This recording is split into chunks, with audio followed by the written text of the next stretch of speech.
नमस्कार विद्यार्थी मित्रांनो, मी सोमेश्वर डोंगरे तुमचं नोकरी सोमेश्वर या यूट्यूब चॅनलवर स्वागत करतो। तर मित्रांनो, आताच्या व्हिडिओमध्ये आपण जीएमसी छत्रपती संभाजीनगर यामध्ये गड्ड या पदांची भरती निघालेली होती।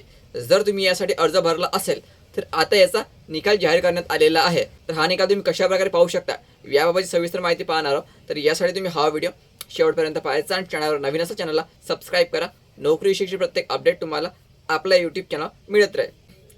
तर जीएमसी छत्रपती संभाजीनगर यांची परीक्षा ऑलरेडी झालेली आहे। तर जर तुम्ही यासाठी अर्ज भरला असेल तर आता याचा निकाल जाहीर करण्यात आलेला आहे। तर बघा हा निकाल तुम्ही कशा प्रकारे चेक करू शकता।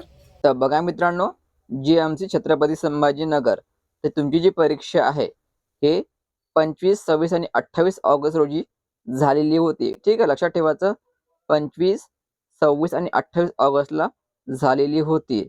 तर सदर परीक्षेचा निकाल म्हणजे निवड यादी व प्रतीक्षा यादी आज दिनांक म्हणजे काल रात्री मित्रांनो हे निकाल जाहीर करण्यात आलेला आहे। आणि हा निकाल तुम्ही जो आहे ही जी वेबसाईट दिलेली आहे या साईडवर तुम्ही चेक करू शकता। निवड झालेल्या व प्रतीक्षा यादीतील उमेदवारांना मूळ कागदपत्रे पडताळणीचे वेळापत्रक संकेतस्थळावर प्रसिद्ध करण्यात येईल। तर बघा मित्रांनो, तुम्हाला सर्वात अगोदर gmcaurangabad.com या साईडवर यावं लागेल। ठीक आहे, साईडवर आल्यानंतर असा इंटरफेस तुमच्याकडे ओपन होणार आहे। तर यामध्ये या 3 डॉटवर क्लिक करायचं आणि न्यूजवर क्लिक करायचं। न्यूजवर क्लिक केल्यानंतर संपूर्ण निकाल जो आहे हा तुम्हाला पाहायला मिळणार आहे। तर या ठिकाणी बघा क्लास 4 रिझल्ट नोटिफिकेशन जे आपण नोटिफिकेशन पाहिलेलं आहे ते अगोदर पाहायला मिळणार आहे। आता या ठिकाणी क्लास 4 सर्वंट, ठीक आहे, नानी gardener, laboratory attendant, class 4 servant for hospital. तर अशा प्रकारे तुम्हाला ज्या पोस्टसाठी अर्ज भरलेला, ज्या मेडिकल कॉलेजसाठी अर्ज भरलेला त्यानुसार तुम्हाला निकाल चेक करावा लागेल। तर आपण या ठिकाणी एखादा निकाल चेक करू। समजा आपण लॅबोरेटरी अटेंडंटचा निकाल चेक करू। क्लिक केल्यानंतर हे जी PDF आहे हे तुमच्या मोबाईलमध्ये डाउनलोड होऊन जाईल। तर बघा मित्रांनो, या ठिकाणी अप्लिकेशन म्हणजे सिक्वेन्स नंबर दिलेला आहे, post name, roll number, candidate फुल नेम, जेंडर, रिझर्वेशन कॅटेगरी, ठीक आहे, आणि तुम्हाला एक्झाममध्ये किती मिळालेले मार्क्स हे पण या ठिकाणी दिलेलं आहे। हे व्यवस्थित तुम्हाला चेक करावं लागेल।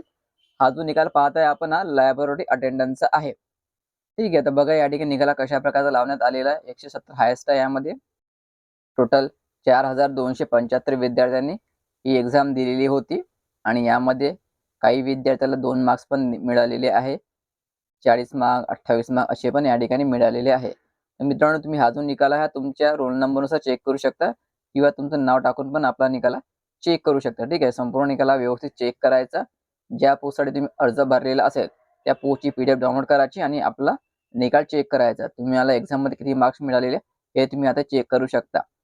तुम्ही ज्या पोस्टसाठी अर्ज भरला असेल त्या पोस्टची PDF डाउनलोड करायची आणि आपला जो निकाल तुम्ही आतापर्यंत चेक केला नसेल तर लवकरात लवकर आपला हा निकाल चेक करून घ्या। तुम्हाला एक्झाममध्ये किती मार्क्स मिळालेले आहेत। तर मित्रांनो, संपूर्ण निकाल आपण या ठिकाणी पाहिलेला आहे। तुम्ही ज्या पोस्टसाठी अर्ज भरलेला त्या पदाची PDF डाउनलोड करायची आणि तुम्हाला एक्झाममध्ये किती मार्क्स मिळालेले हे चेक करून घ्यायचं। हा जो निकाल लावण्यात आलेला हा मेरिट लिस्टनुसार लावण्यात आलेला आहे। तर यामध्ये तुमची निवड होणार की नाही होणार हे तुमचे मार्क्स पाहून इतर लोकांचा निकाल पाहून माहिती पडू शकते। तर निकाल पाहायचा असेल तर मी जी वेबसाईट सांगितलेली आहे या साईडवर तुम्ही डाउनलोड करू शकता किंवा आपलं टेलिग्राम चॅनल जॉईन करायचं, तर पण तुम्हाला लिंक मिळून जाईल। टेलिग्राम चॅनलची लिंक मी तुम्हाला डिस्क्रिप्शनमध्ये देऊन दे। तर व्हिडिओ महत्त्वाचा जास्तीत जास्त शेअर करा आणि चॅनलला सबस्क्राईब करा। धन्यवाद।